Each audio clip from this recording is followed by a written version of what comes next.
ఈ ఉదయం నేను మేలుకొని నాతో నేను ఇలా అడిగాను, జీవితం అంటే ఏమిటి? సమాధానాలు నా గదిలోనే దొరికాయి. ఫ్యాన్ అంది, కూల్గా ఉండు. పైకప్పు అంది, ఎత్తున గురిపెట్టు. కిటికీ అంది, ప్రపంచాన్ని చూడు. గడియారం అంది, ప్రతి నిమిషం అమూల్యం. అద్దమంది, ఏం చేయాలనుకున్నా ముందు నిన్ను నీవు పరిశీలించు. క్యాలెండర్ అంది, ఎప్పటికప్పుడు అప్డేట్గా ఉండు. తలుపు అంది, నీ లక్ష్యాల కోసం గట్టిగా తోసుకుపో. నేల అంది, మోకరించి ప్రార్థన చెయ్యి. మనకున్నదానికి కృతజ్ఞతలు చెప్పు.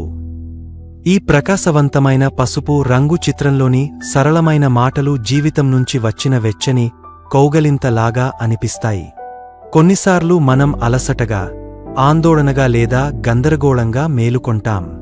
నా జీవితానికి అర్థం ఏమిటి అని పెద్ద ప్రశ్నలు వేసుకుంటాం. కాని చూడు, సమాధానాలు ఎక్కడో పుస్తకాల్లోనో కొండెక్కి వెతకాల్సిన అవసరం లేదు. అవి ఇక్కడే ఉన్నాయి, మన చుట్టూ ఉన్న సాధారణ వస్తువుల్లో ప్రతిరోజూ నెమ్మదిగా మాట్లాడుతున్నాయి. మనకు వినే చెవులు ఉంటే. ఫ్యాన్ తిరుగుతూ అంటుంది, పరిస్థితి ఎంత వేడెక్కినా ప్రశాంతంగా ఉండు. పైకప్పు పైన గట్టిగా నిలబడి అంటుంది, పెద్దగా కలలు కంటే. ఎత్తున ఎగరడానికి భయపడకు.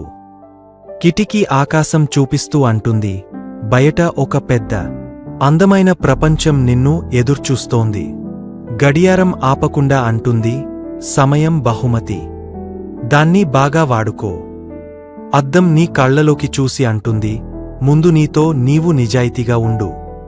క్యాలెండర్ పేజీ మారుస్తూ గుసగుసలాడుతుంది, స్ఫూర్తిగా ఉండు. ఎదగడం ఆపకు. తలుపు సిద్ధంగా నిలబడి అంటుంది, ఎవరైతే గట్టిగా తోస్తారో వాళ్లకే విజయం.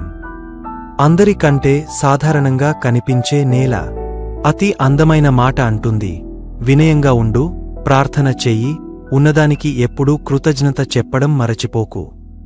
ఈ రోజు కళ్ళు, హృదయం తెరుచుకో. నీ గదిలోని సాధారణ వస్తువులను నీ గురువులుగా, స్నేహితులుగా మార్చుకో. అవి ప్రతి ఉదయం నిన్ను ఉత్సాహపరుస్తున్నాయి. నవ్వుతూ మేలుకో. కూల్గా ఉండు, ఎత్తున గురిపెట్టు, ప్రపంచాన్ని చూడు, ప్రతి నిమిషాన్ని విలువైనదిగా భావించు, ఆలోచించు. అప్డేట్గా ఉండు, గట్టిగా తోసుకుపో.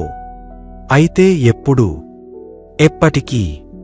మోకరించి దేవునికి ఈ మరో రోజు బహుకరించినందుకు కృతజ్ఞతలు చెప్పు. నీ గది ఇప్పుడే నీకు ప్రేమతో, జ్ఞానంతో మాట్లాడుతోంది. విను, దాన్ని జీవించు. ఈ రోజు, ప్రతిరోజు ఎంత అందంగా మారుతుందో చూడు. నీవు చేయగలవు.